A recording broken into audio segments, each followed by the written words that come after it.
باللہ من الشیطان الرجیم بسم اللہ الرحمن الرحیم۔ عورت کسی نیک مرد سے نکاح کرنے کی درخواست کر سکتی ہے۔ کسی بزرگ یا نیک شخص کو اپنی بیٹی یا بہن اس کے عقد نکاح میں دینے کے لیے درخواست کرنا، اور اس بارے میں اللہ تعالیٰ کا ارشاد۔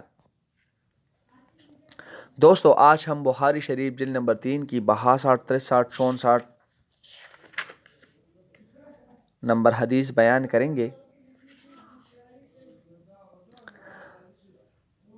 شروع کرتے ہیں۔ شروع کرنے سے پہلے حسب روایت نئے دوستوں سے گزارش ہے کہ ہمارے اس چینل کو سبسکرائب کریں اور ساتھ میں گھنٹی کے بٹن کو بھی دبانا مت بھولیے تاکہ ہمارے لیٹسٹ احادیث آپ کو بوقت پہنچ جائیں۔ انس رضی اللہ عنہ کے ثابت بن کہتے ہیں، میں انس رضی اللہ عنہ کے پاس بیٹھا تھا۔ ان کے پاس ان کی ایک بیٹی تھی۔ انس رضی اللہ عنہ نے بیان کیا کہ ایک عورت حضرت صلی اللہ علیہ وآلہ وسلم کے پاس آئی۔ اس نے اپنا نفس آپ صلی اللہ علیہ وآلہ وسلم کو پیش کیا۔ عرض کیا، یا رسول اللہ صلی اللہ علیہ وآلہ وسلم، کیا آپ کو میری خواہش ہے؟ حضرت انس رضی اللہ عنہ کی بیٹی کہنے لگی، کیا بے شرم عورت تھی، افسوس افسوس۔ انس رضی اللہ عنہ نے کہا، وہ عورت تجھ سے بہتر تھی، اس نے تو حضرت صلی اللہ علیہ وآلہ وسلم کی محبت میں اپنا نفس آپ صلی اللہ علیہ وسلم کو پیش کیا۔ حضرت سہل رضی اللہ عنہ سے مروی ہے کہ ایک عورت نے اپنا نفس حضرت صلی اللہ علیہ وآلہ وسلم کو پیش کیا۔ اتنے میں ایک شخص بولا، یا رسول اللہ صلی اللہ علیہ وآلہ وسلم، اگر آپ صلی اللہ علیہ وسلم کو اس کی خواہش نہیں تو مجھ سے اس کا نکاح کر دیجئے۔ آپ صلی اللہ علیہ وآلہ وسلم نے دریافت کیا، تیرے پاس کچھ ہے بھی؟ وہ کہنے لگا، میرے پاس تو کچھ بھی نہیں ہے۔ آپ صلی اللہ علیہ وسلم نے فرمایا، اپنے لوگوں کے پاس جا کر کچھ تو لے آ، اور کچھ نہ ہو تو لوہے کی ایک انگوٹھی ہی صحیح۔ ہو گیا اور پھر لوٹ کر آیا اور کہنے لگا، میرے پاس تو لوہے کی انگوٹھی بھی نہیں ہے، البتہ یہ تہبند میرے پاس ہے، اسے میں آدھا ٹکڑا میں اسے دے دیتا ہوں۔ سہل کہتے ہیں، اس شخص کے پاس چادر بھی اوڑھنے کو نہ تھی، صرف تہبند تھا۔ حضرت صلی اللہ علیہ وآلہ وسلم نے فرمایا، تہبند کیا کام آ سکتا ہے؟ تو پہنے تو عورت اس میں سے کچھ نہ پہن نہ سکے گی، اور وہ پہنے گی تو کچھ نہیں پہن سکے گا۔ آخر وہ شخص مایوس ہو کر بیٹھ گیا۔ بڑی دیر تک بیٹھ کر رہا۔ حضرت صلی اللہ علیہ وسلم نے اسے جاتا ہوا دیکھ کر خود بلایا یا کسی اور سے بلوایا اور پوچھا، تجھے قرآن میں سے کیا کیا یاد ہے؟ وہ کہنے لگا، پلا پلا صورت، کئی صورتیں اس نے گنے۔ آپ صلی اللہ علیہ وآلہ وسلم نے فرمایا، جا، ہم نے ان صورتوں کے عوض یہ عورت تیری نکاح میں دے دی۔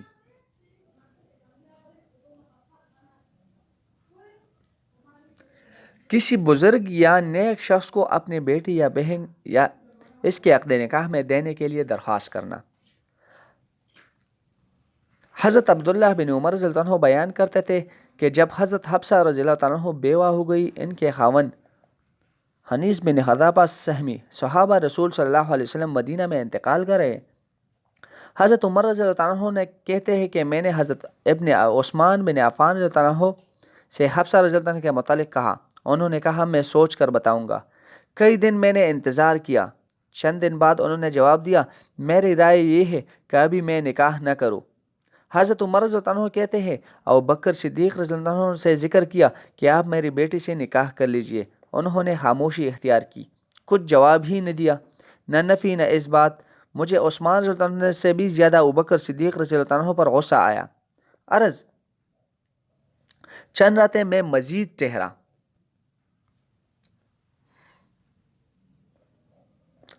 اور اس کے بعد حضرت صلی اللہ علیہ وآلہ وسلم نے حفصہ رضی اللہ عنہ کا پیغام بھیجا۔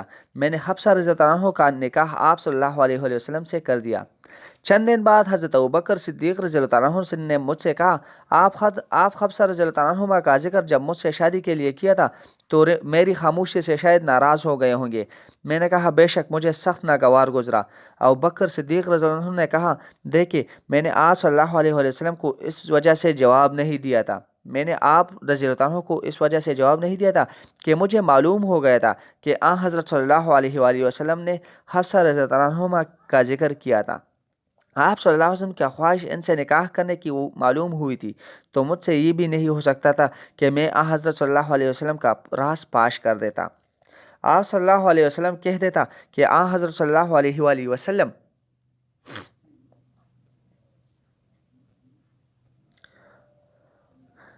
کا خیال حفصہ رضی اللہ عنہ سے نکاح کرنے کا معلوم ہوتا ہے، البتہ اگر حضرت صلی اللہ علیہ وسلم حفصہ رضی اللہ عنہما سے نکاح کرنے کا ارادہ ترک کر دیتے تو بے شک میں حفصہ رضی اللہ عنہ سے نکاح کر لیتا۔ ام المؤمنین ام حبیبہ رضی اللہ عنہما نے حضرت صلی اللہ علیہ وسلم سے عرض کیا، ہم لوگ تو یہ باتیں کر رہے تھے کہ آپ درہ بنت ابی سلمہ رضی اللہ عنہ سے نکاح کرنے والے ہیں۔ آپ صلی اللہ علیہ وآلہ وسلم نے فرمایا، ام سلمہ رضی اللہ عنہ کی زوجیت کی موجودگی میں سنو، اگر میں نے ام سلمہ رضی اللہ عنہ سے نکاح نہ کیا ہوتا، وہ میری زوجیت میں نہ ہوتی، تب بھی وہ میرے لیے حلال نہ ہوتی، کیونکہ درہ کا باپ میرا رضائی بھائی ہے اور اس طرح درہ میری بھتیجی ہے۔ اللہ تعالیٰ کا ارشاد، عورتوں کو اشارے کرنے میں نکاح کا پیغام بھیجنے میں یا خواہش نکاح میں اپنے دل میں چھپائے رکھنے میں کچھ گناہ نہیں۔ آخر آیات غفور حلیم تک اور کنتم کا معنی چھپائے رکھو، پوشیدہ چیز کو مکنون کہتے ہیں۔ امام بخاری رحمۃ اللہ علیہ کہتے ہیں، مجھ سے طلق بن عنام نے ذکر کیا کہ ہم سے زیدہ بن قدامہ نے بیان کیا، انہوں نے منصور بن معتمر سے، انہوں نے مجاہد، انہوں نے ابن عباس رضی اللہ عنہما سے، انہوں نے فیما عرضتم به من خطبۃ النساء کی تفسیر میں کہا، تعریض یہ ہے، مرد عدت والی عورت سے کہے میں نے نکاح کرنے کا ارادہ ہے، یا میری آرزو یہ ہے کہ کوئی اچھی عورت مل جائے تو میں نکاح کر لوں۔ قاسم بن محمد کہتے ہیں، تعریض یہ ہے، یوں کہ کہے آپ مجھ پر مہربان ہے، یا مجھے آپ سے دلچسپی ہے، یا یوں کہے اللہ آپ کے لیے اچھا کرنے والا ہے، یا اسی طرح کا کوئی اور کلمہ۔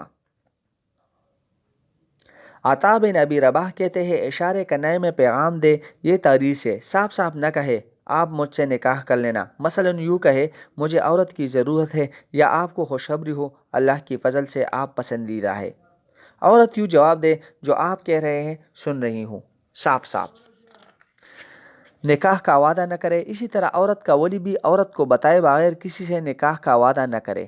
اس کے باوجود اگر عورت نے عدت کے اندر کسی سے نکاح کا وعدہ کر لیا اور عدت کے بعد اسی سے نکاح کر لیا تو اس کا توڑنا ضرور نہیں۔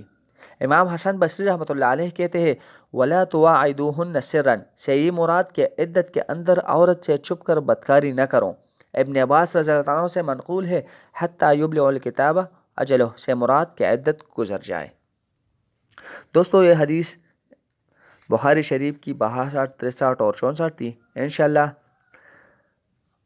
65 نمبر حدیث ہم بیان کریں گے اگلی ویڈیو میں، تو اس کے ساتھ ہی ہمیں اجازت دیجیے۔ شکریہ، اللہ حافظ۔